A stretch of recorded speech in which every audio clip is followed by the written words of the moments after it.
क्या समझे, ये संसार ही मांग रहे हैं हम उनसे चाहिए कि उनको मुक्ति मांग ले। क्या समझे।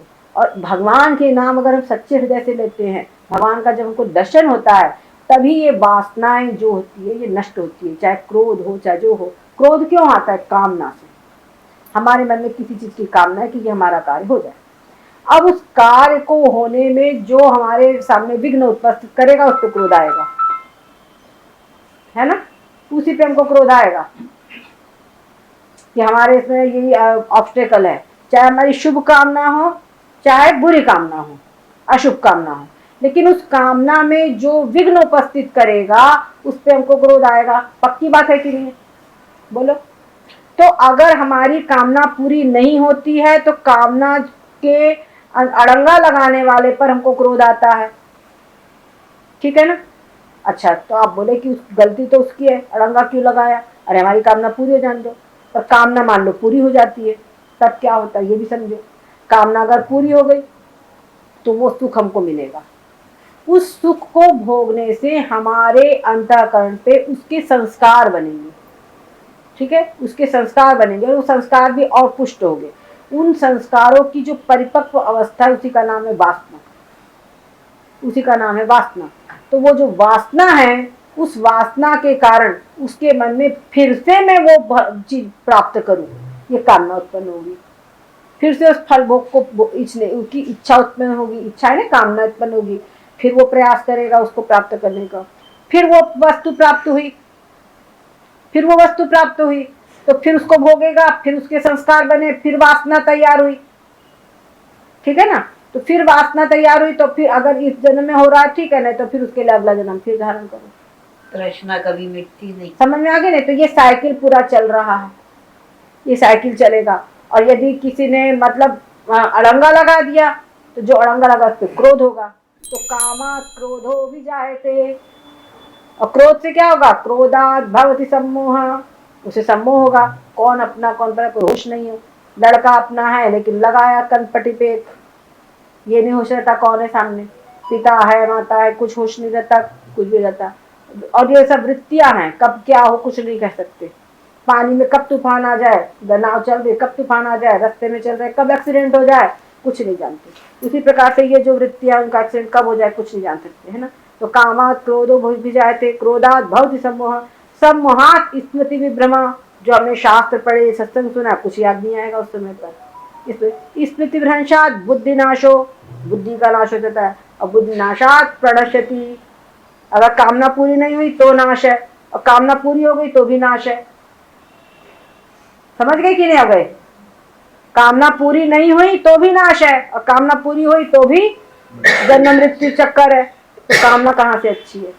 उन कामनाओं को नष्ट करो। उन कामनाओं का कारण क्या है? अज्ञान, अपने स्वरूप का अज्ञान। तो उसको नष्ट करो, सबसे मूल चीज वो है।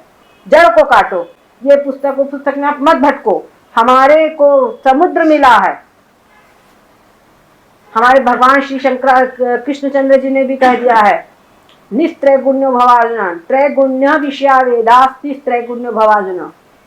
भगवान श्री शंकराचार्य ने कहा, शब्द जालम महारण्यम चित्त भ्रमण कारणम। इधर पुस्तक मत पढ़िए, आप उठाइए अपनी भगवत गीता, गीता प्रेस गोरखपुर की, उपनिषदें उठाइए गीता प्रेस गोरखपुर की, उनको आप पढ़िए। आपने मूल दिखेंगे, वो जिसमें मूल अर्थ लिखा हुआ है उसको आप पढ़िए, तो आपको अच्छी मिलेगी। नहीं तो दूसरे वही बह दूसरे बह रहे कुछ दुनिया दूसरी दुनिया मत बहिए, चाहिए। अब वो हमको अपने गुरुजनों से जो प्राप्त हुई है परंपरा से, उनको हम आज तक अनुभव कर रहे हैं, उनकी पुस्तक पढ़िए। आप इधर उधर की पुस्तक पढ़ेगा, कोई गलत संस्कार बन गया तो भी आपको परेशानी होगी। और जो आपके दिमाग में आपके तर्कों में बैठे ना चाहिए बात, आपके तर्कों में वही बात नहीं बैठ रही, फिर भी जबरदस्ती अब झोंके जा रहे हैं, ऐसा नहीं। समझ रहे ना? ये युक्ति युक्त बात जहां पर, उन्हीं को आप पढ़िए। अपने घर में रामायण, रामचरितमानस, गीता प्रेस गोरखपुर और गीता, भगवत गीता, गीता प्रेस गोरखपुर की ये पुस्तक तो होनी ही चाहिए। उसी प्रकार से नित्य कर्म पूजा प्रकाश, ये गीता प्रेस गोरखपुर का है। और कैसे रहना कैसे नहीं रहना, ऐसा भी एक पुस्तक इन्होंने छापी, उसमें तमाम नियम दिए हैं। और क्या कहते हैं, जैसे दुर्गा सप्तशती है, ऐसी पुस्तकें अपने घर में रहनी चाहिए कि नवरात्रि में उसका हम पूजन आदि करें। हमारे घर में हनुमान चालीसा तो रहनी ही चाहिए। हनुमान चालीसा तो हर व्यक्ति को करना ही चाहिए। वो समझिए कि हिंदुओं की लॉटरी लगी है हनुमान चालीसा के रूप में। हमारे यहाँ हिंदुओं की लॉटरी लगी है हनुमान चालीसा के रूप में, इतना सरल और बड़ा प्रभावी। समझ गए ना?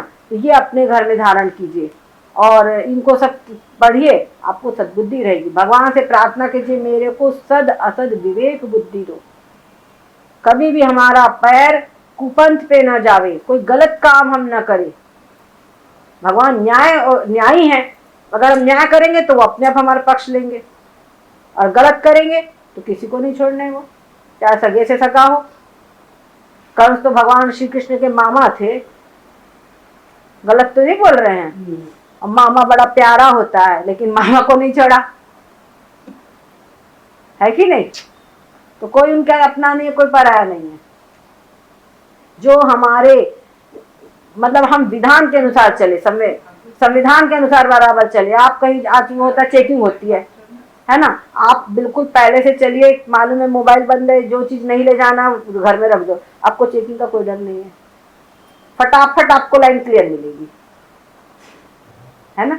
तो वैसे ही आप बराबर हमारे जो धर्म शास्त्र है उनके अनुसार चलिए, आपको लाइन क्लियर मिलेगी, कोई आपको अड़ंगा नहीं आएगा, आपका जीवन सत्य विषय सुंदरम रहेगा। ठीक है ना? सद्गुरुदेव भगवान की जय हो, सच्चिदानंद भगवान की जय हो।